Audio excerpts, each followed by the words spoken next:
से 10 से लेके 50% की छूट।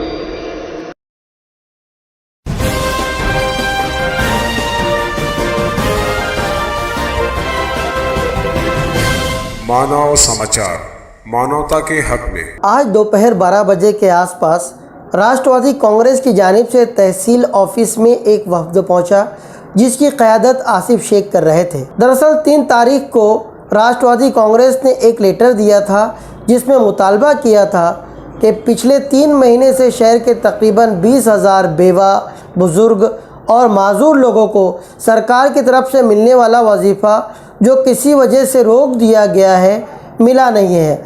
साथ ही 3,000 ऐसे लोग जिन लोगों ने हयात दाखिला दाखिल नहीं किया है, उनके साथ भी यही दिक्कत है। इसलिए पब्लिक बॉडी को, जो कि कलेक्टर साहब के ऑर्डर पर बनाई गई है, उसकी मीटिंग कॉल की जाए और जल्द से जल्द गरीब लोगों को, ज़रूरतमंद लोगों को राहत दी जाए। मगर तहसीलदार साहब ने ऐसे किसी आदेश को मानने से इनकार कर दिया। तब हाथों में फूल लेकर गांधीयाई तरीके से मुतालबा करने वाले लोगों में और तहसीलदार साहब के बीच में बहस व मुबाहिसा शुरू हो गया। राष्ट्रवादी कांग्रेस के ओहदेदारान, जिनमें एक बड़ी तादाद ख़वातीन की भी थी, उन्होंने तहसीलदार ऑफिस में धरना दे दिया। राष्ट्रवादी लीडर आसिफ शेख ने मीडिया के सामने अपनी बात रखी। हमने 3 तारीख को जो पत्र दिया था, जो डिमांड की थी कि 20,000 जो बेवाएँ हैं, जो बुज़ुर्ग हैं, जो माजूर है, हैंडीकैप है, ऐसे लोगों का पैसा 3 महीने से तक बाकी है, गरीबों को नहीं मिल रहा है। और जो हयात दाखिला नहीं जिन लोगों ने सबमिट कराया, दाखिल नहीं करवाया, इसे 3,000 लोगों का भी पैसा रोक कर रखा गया है। इसके लिए हमारी ये डिमांड थी। 3 तारीख को हमने लेटर दिया था कि मीटिंग कॉल करो, और मीटिंग तहसीलदार ने अभी तक कॉल नहीं किया। आज का हमने तारीख दिया था, 8 तारीख दिया था, और हमारा यहाँ पर आने का जो मकसद था, हमने गुलाब का फूल लेकर आए थे। मैं मीडिया वालों को वो फोटो शेयर करता हूँ आप लोगों को। 12 बजे तो तहसीलदार नहीं मिले, हमने उनके बोर्ड के ऊपर गुलाब का फूल रख दिया और हम जा रहे थे। और बाहर जब उनकी एंट्री वगैरह हमारा सामना हुआ, तो हमने कहा कि भाई आप मिले नहीं, गुलाब का फूल हमने आपका रख दिया है, 8 तारीख आज हो गई, आप मीटिंग कॉल करो। तो तहसीलदार का जवाब था कि मैं मीटिंग कॉल नहीं करूँगा, शासन का GR गलत है, ऐसा उत्तर दिया गया। एक गवर्नमेंट का ऑफिसर, गवर्नमेंट का कर्मचारी सरकार के GR को नहीं मान रहा, सरकार के आदेश को नहीं मान रहा।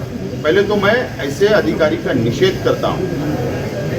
सरकार का कोई भी आदेश, कानून हो, उसको पालन करना ये महाराष्ट्र की जनता का कर्तव्य है, और उसको फॉलोअप करना ये अधिकारियों का कर्तव्य है। लेकिन ऐसा जवाब जब हमको मिला तो हमारी बहस हुई, तकरार हुई, और उसके बाद हम यहाँ से चले गए। और जो हमारे पास जानकारी आई, यार 20,000 आवाम परेशान है और ये टालम टाल करेगा। इसके लिए हमने कार्यकर्ताओं को इन्फॉर्म किया, हमने यहाँ पर आंदोलन किया, और अभी आप लोग के सामने पुलिस डिपार्टमेंट की मौजूदगी में जो हमारे जिम्मेदारान अंदर गए हुए थे, तो जो उन्होंने आश्वासन दिया, लेखी आश्वासन, जो मीटिंग कॉल नहीं कर रहा था, उन्होंने 12 तारीख की मीटिंग निकाली है।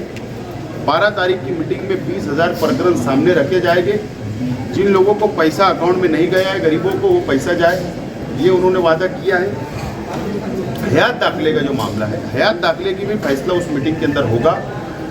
हमारा भी यही बोलना था, मीटिंग कॉल करें, जो भी समस्या है, जो भी तकालीफ है, मीटिंग के अंदर अब बॉडी आ गई, पब्लिक बॉडी आ गई। पब्लिक बॉडी को मुकम्मल अधिकार है, और बॉडी किसी ने नहीं बनाया, तहसीलदार की नॉमिनेट बॉडी नहीं है। माननीय छगन भुजबल साहब जो पालक मंत्री है, जो अधिकार है उन्होंने कलेक्टर को आदेश दिया, और कलेक्टर साहब ने मीटिंग समिति बनाई, वो समिति कामकाज करेगी। यही हमारा बोलना है। तो 12 तारीख को मीटिंग लगेगी, हमारी ये डिमांड है। और 12 तारीख की मीटिंग के अंदर फैसला हो, गरीब आवाम को पैसा उनके अकाउंट के अंदर मिले, ये हमारी डिमांड है। ये एक बात कि आज हमारी तहरीक हम ये मुलतवी कर रहे हैं और हम बिना कारण आकर यहाँ पर इमरजेंसी में बैठ गए या हमने यहाँ हंगामा मचाया, बिल्कुल ऐसा नहीं है। राष्ट्रवादी कांग्रेस पार्टी कभी ऐसा नहीं करती।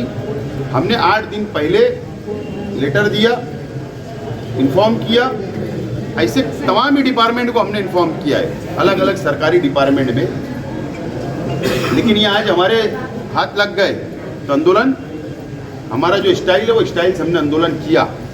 लेकिन अगर ये शहर की आवाम को, गरीबों को इसी तरीके से परेशान करने का काम अगर सरकारी नौकर करेगा तो ये राष्ट्रवादी कांग्रेस पार्टी बर्दाश्त नहीं करेगी। ये हमारी भूमिका होगी, हमारी पॉलिसी होगी।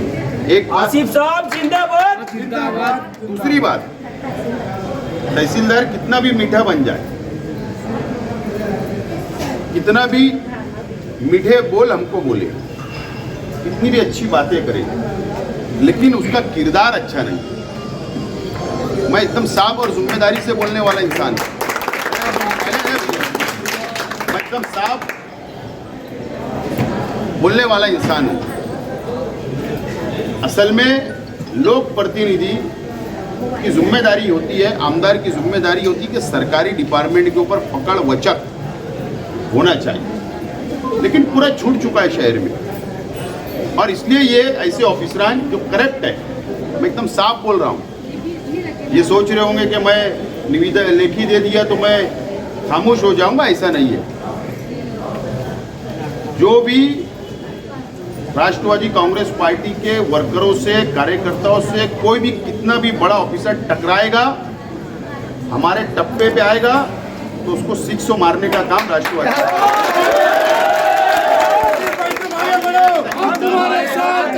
हमारे टप्पे पे आ चुके हैं। मैं एकदम साफ बोलता हूं कि ये ऑफिसरान ने, ये तहसीलदार ने शासन का करोड़ों रुपए का नुकसान किया है। मीडिया वाले ये बात को नोट करें, जरा खामोश, मीडिया वाले ये बात नोट करें। ये शहर में शासन का, सरकार का करोड़ों रुपए का नुकसान करने का काम तहसीलदार ने किया। इनको अधिकार नहीं रहते हुए कई जमीन के घोटाले, सामरी पावर से कई जमीन के खरा खुरा करने के नाम पर इसने बड़ा भ्रष्टाचार किया है। और ये मैं जिम्मेदारी से बोल रहा हूं कि जो ऑडिट होता है, सरकार का ऑडिट, एजी का ऑडिट होता है, ऑडिट के अंदर ऑब्जेक्शन आया है तहसीलदार के ऊपर, करोड़ों रुपए का सरकारी नुकसान तुमने किया, ऐसा ऑडिट ऑब्जेक्शन इन पे आया हुआ है, वो पेपर मेरे पास है। दूसरी बात,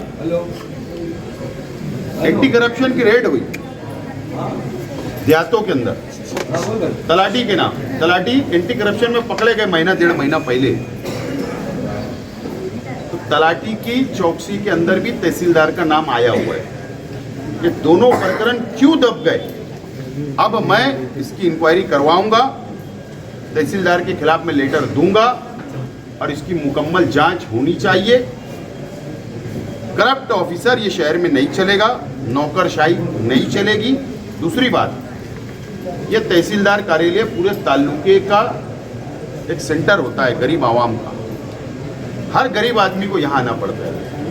आधार कार्ड के नाम पर यहाँ पर 100 200 रुपये लिया जाके धप्पा मारने का काम किया जा रहा है। ये बंद होना चाहिए। लोकशाही पद्धति से आंदोलन करना किसी को टांडो बोलते हैं।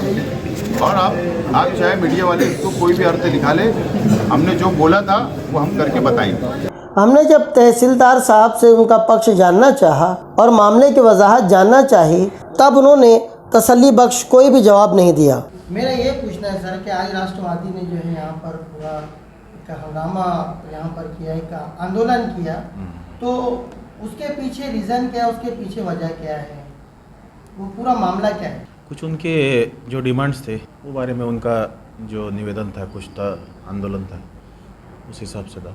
और वो अभी कमेटी की मीटिंग लेना चाहिए उनकी कमेटी को आज से महीना भर पहले उनकी कमेटी फॉर्म हुई, अभी 12 तारीख को उनकी मीटिंग है।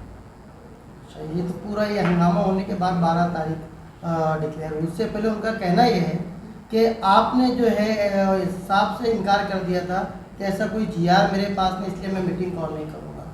इतना हंगामा होने के बाद 12 तारीख जो है आपके द्वारा दी गई, तो उस बारे में आपसे हम जानना चाहते हैं। मेरे ख्याल से आप अगर रिकॉर्ड देखोगे तो इससे पहले भी बहुत सारी मीटिंग मैंने ली है,